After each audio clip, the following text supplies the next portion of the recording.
এটা ছিল শিবরাত্রির সন্ধেবেলার ভিডিও। দেখো আজ আমি কোথায় চলে এসেছি। অনেকেই চেনো, জানো, আবার অনেকেই জানো না।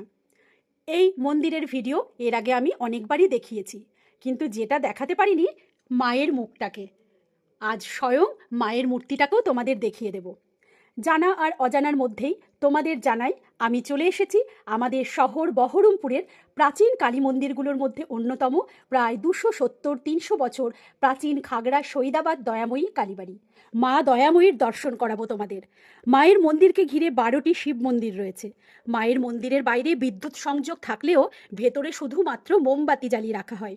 কথিত আছে এখানে নাকি একবার বিদ্যুৎ সংযোগের পরিকল্পনা হলে রাতে মা মন্দিরের সেবায়িতকে বিদ্যুৎ সংযোগ না করার নির্দেশ দেন।